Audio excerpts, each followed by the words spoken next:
Irish guy, and what was that? I mean, what was it? One of the most dramatic Premier League game weeks of the season. I mean, tuning into Match of the Day was a bit like watching Everything Everywhere All at Once. Yeah, don't watch that film. You'll get less of a headache if you spend 30 minutes staring at the sun. But lads, this is the Prem Catch-Up, and I'm going to dive into every Premier League game this weekend. And honestly, some of these games, some of these results, some of the fallout, the managers who got sacked, oh, just... ah! Right, let's go. Newcastle 2, Manchester United 0. Newcastle United are third in the league in April. Wake up! Wake up! This is not a drill. I repeat, not a drill. Newcastle United, the team who last season couldn't win a game until November under Steve Bruce, are third in the league and we're just 4 weeks off May. I'm sorry, but this does not compute. I remember Newcastle being third in the league under Alan Pardew. Yeah, in October 2011. Not April. This is near the finish line and they're still in the top 4? What? It's been like in the final episode of Lost, realizing that the fat one is still alive. I mean, if this was real life, he'd have starved to death once he discovered there wasn't a KFC on the island. Newcastle are third in the Premier League. They absolutely put Manchester United into a grave, sweeping them away with a 2-0 win. But forget the 2-0. This could have been 8. Newcastle had 22 shots to 6. If Newcastle had probably converted even half their chances, this would be up there with one of the worst results in Manchester United's history. I'm not lying when I say this could legitimately have been a 6-0 pummeling. This gives me second-hand embarrassment for Erik ten Hag. People seem to have been kissing his ankles all season because of that miracle world-class job he's done at Old Trafford. He's done a good job, yes, but away from home, some of your performances have been unforgivable. Your record against the teams in the top half is embarrassing. Arsenal, Manchester City, Newcastle, Brighton, Brentford, Liverpool and Aston Villa have all beaten Man United this season. And if it wasn't for a Fulham meltdown 2 weeks ago, you'd be adding them to the list. And in those defeats to teams in the top half, David De Gea has conceded 27 goals. This team, especially away from home, is soft. It's brutal. You put up about as much fight as an altar boy in the office at church. Oh, Christ, that was dark. But Manchester United turning up to St James's Park, they just didn't want to know. I realised you're having a princess with Wout Weghorst, who's honestly so stiff, awkward and static. You'd swear he was a stolen mannequin from Madame Tussauds. I mean, the guy is just a Dutch Chris Wood. Again, someone with Burnley fingerprints all over his skull. But Newcastle were awesome. Absolutely brilliant. Bruno Guimaraes is the best Bruno in the world. Alisson Maximin, I've been saying this for years. He is unbelievable. He has all the tools to mold himself into one of the best footballers on planet Earth. If Eddie Howe can just help him work on his end product, then honestly, this man, he wouldn't look at a place at Real Madrid. What Eddie Howe has done with this Newcastle team defies belief. Third. Actual third. Last season, they spent 18 weeks in the bottom 3. Now, they're in the top 3. Can I just say, what? But Man United, this is pathetic. Their record away from home is absolutely grim. Manchester United were supposed to show a response to that ghastly 7-0 loss, right? Nah, they haven't scored a single league goal since. Manchester United have not actually registered a Premier League goal since the 19th of February. Yeah, it's now April the 4th. I mean, your last home match was a frustrating 0-0 draw at home with Southampton, right? That was the narrative.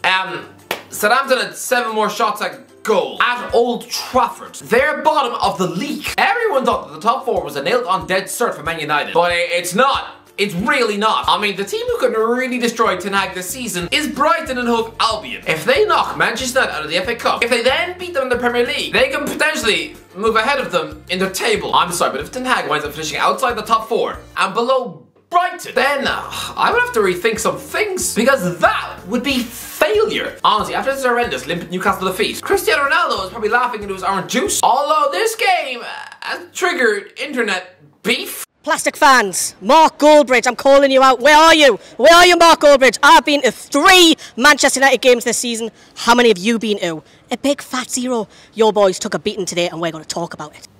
Bit uncalled for that, but I think it's proving that because of the history of the 90s and the spicy Keegan versus Fergie head battles, I think Newcastle versus Manchester United is the next big rivalry that's going to appear in this decade. Oh, by the way, if you're here, just subscribe, hit that big red button. It is so fresh and tasty. Just smash it. Smash that red subscribe button. It's pretty much all, you absolute legends. Join the community. Back into the video. Man City 4, Liverpool 1. Van Dijk. Oh, Virgil. People used to say for years that Virgil van Dijk was the greatest centre back, not just in the world, but of all time. I'm gonna say this Shame on you. Last May, Mike Malone called the Dutchman the greatest defender to ever live. Owen might as well have booked a flight to Milan, chose to knock on Paolo Maldini's door, and subsequently spit at him in the eye. Everyone in the media fell in love with Van Dijk. Rio Ferdinand claimed he was the third best centre half the Premier League has ever seen. I mean, after Vidic and himself. John Terry was 5th. Van Dijk has won 1 Premier League title. Terry has won 5 as captain. I don't want to go overboard here and pretend that Van Dijk is just a Dutch Paul McShane. He had 3 full world-class seasons in his life. Yeah, Sergio Ramos has had about 10. Thiago Silva has been world-class for nearly 15 years. But listen, Van Dijk at his peak was unbelievable. What he's done for Liverpool is incredible. And at one point, yes, the best centre-back in the world.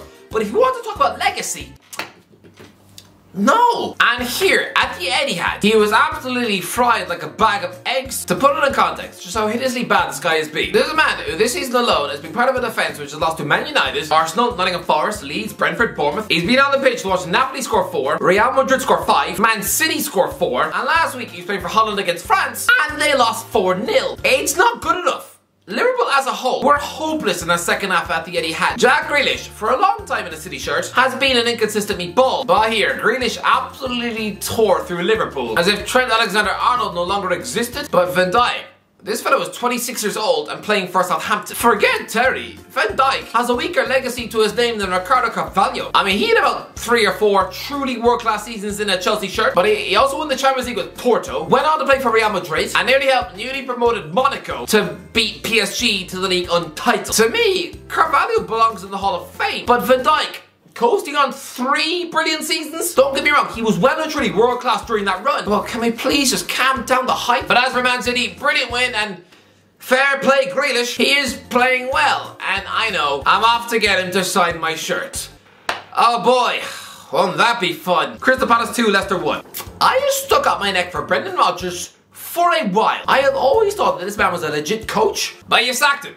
You've actually sacked him. If you ignore context, I mean, if aliens landed on Earth and just skimmed his Wikipedia page, he'd just sound like another Nigel Pearson. Because this man sacked by Watford, Reading, and now Leicester City. He was binned off by Liverpool just months after a 6-1 loss to Stoke. But I'm sorry, he helped Leicester finish 5th twice. He won you an FA Cup and a Community Shield. He helped Leicester City actually win a Premier League match by 9-0 away from home. If it weren't for Claudio Ranieri's miracle, this man would have a statue built outside the ground. Who are Leicester gonna get that's better than Rodgers? I mean, what's Craig Shakespeare doing these days? Other than defying the lingering threat of diabetes by ordering another pint on withered spoons, apparently the favourite is Rafa Benitez. I mean, it had better be. Leicester better know what they're doing. I can make my peace with Benitez replacing Rodgers. I rather love the 2 blokes who once finished 2nd with Liverpool. I could accept a wacky Marcelo Bielsa appointment, but if it's someone weird like Hassan Hoodle, Jesse Marsh, or Ruud van Nistelrooy, then I'm gonna say it. Stupid move. But lads, Leicester fans used to worry about life after Jamie Vardy. Well, this is it. I take it back to the championship. This guy has scored 1 goal all season long and often looks about as threatening as a pint of chocolate milk, and I think he's taking up a place in the squad. I'm gonna say something that might seem mental, but Macaulay Langstaff is 26 years old, plays for Notts County in the conference, and probably gets paid in free sausage rolls and a free City World Pass. I think he would be more of a threat for Leicester than Jamie Vardy. I mean, lads, he's got 40 goals in 40 games this season. Last season he banged in 32 for Gateshead. This man is Premier League material in the flesh, and yet he's forced to rot in a division of muddy pitches where the player's pre-match meal probably consists of chicken nuggets and Monster. I'm telling you now, Langstaff is more of a Premier League player than Jamie Vardy is right now, but priceless. Crucial win for Crystal Palace. Fair play, Roy Hodgson. I mean, when Leicester sacked Claudio Ranieri, they actually interviewed Hodgson for the Leicester job before probably deeming he was too old. Well, is he too old now? Because he's just got Rodgers sacked. Arsenal 4, Leeds 1. Arsenal are sickeningly good. Mikel Arteta's men now 72 points from 29 games. None of this makes any sense to me. Arsenal are a club who haven't hit the 80-point mark since 2008. Imagine being an Arsenal fan in 2004 after the Invincibles win. Arsene Wenger was literally guaranteed a job for life. Even the following season, Arsenal only dropped 1 point in the first 9 games. In October 2004, it honestly looked like the Gunners would dominate English football for years. But no, tell someone back then that not only would Wenger never win another league, but the guy who might win you one is Mikel Arteta. At the time, he was a Spanish winger at 22 and sitting on Real Sociedad's bench. But honestly, Arteta, here he sees off Leeds United with ease 4-1. Gabriel Jesus was back in the goals, Even Ben White scored. Of course Ben White scored. When he spooned that shot past Ilan Melier, Leeds fans probably nearly choked on their tongue. This was only White's 5th ever goal, and it comes against the club who were desperate to buy him from Brighton. I mean, and after his loan spell at Ellen Road in the Championship, White actually wanted a Leeds return, and yet here he is wheeling away in celebration while his former fans just have to sit there silently wishing that he was dead. Bournemouth 2, Fulham 1. You know what? I'm gonna do it. I've given Gary O'Neill a hard time all season long. To me, it's because the Premier League is marketed as the greatest league in the world, featuring world-class managers everywhere you look. I mean, lads, the former boss of PSG is in charge of Villa Park. I remember the days when Alex McLeish coached Aston Villa. I mean, when Mick McCarthy was at Wolves. Not the former manager of Real Madrid. I think ever since Rafa Benitez accepted the Newcastle United job, when they were in a relegation battle, that's when the Premier League officially broke. Suddenly, that opened the door for world superstar coaches to degrade themselves by stooping to such low levels. To the point where now, yeah, we've managed to get Unai Emery living in Birmingham, a city which probably smells like a mixture of rat droppings and armpit sweat. So I understandably thought that Gary Paul O'Neill, a managerial baby, getting him to take over a demoralised dressing room who were just pumped 9-0, I thought that was a recipe for disaster. Why wouldn't it be? He only retired from playing in 2019, and since then, he was just assistant manager for Liverpool under 23s. But here, Bournemouth just beat Fulham 2-1, with Marcus Tavernier banging in a wonder goal along the way. And yeah, here we have O'Neill outwitting Marco Silva, a former Sporting Lisbon coach who's actually won games in the Champions League. This is my apology to O'Neill. Yes, Bournemouth might still go down, but even if they do, put some respect in Gary's name. I thought he was someone who just used to peel the oranges and make the tea for the Liverpool kids. And he only got a job at Bournemouth because Jonathan Woodgate was his mate. But no, you can't just go back to being a backroom coach after this. No, he's seen too much. If Bournemouth do part ways in the summer, get O'Neill a respectable championship job at a big club like Sunderland next year. Because honestly, I'm sorry, but Gary, he's got something. Chelsea 0, Aston Villa 2. Well, Graham Potter was an absolute wet blanket fraud. I mean, just look at the video I did yesterday about me laughing at the fact he got the sack. Just watch it, okay? Oh, what a special day. But lads, I said in my Premier League predictions video last Friday that Chelsea would lose to Aston Villa. This will be another match where Chelsea under Graham Potter look hugely inefficient in front of goal. Before the red hot Ollie Watkins will score Villa's only shot on target with about 5 minutes left. Chelsea 0, Aston Villa 1, and I promise you, the Stamford Bridge boos, it'd be like hearing 40,000 cows give birth. Lads, if John McGinn had not chosen to belt one in from 25 yards, then this prediction would be 100% accurate. Villa had beaten Chelsea just 3 times in the last 15 years, and yet now, not only do Villa get a comfy win, but Chelsea are now in the bottom half of the league in April. What? Like, legitimately,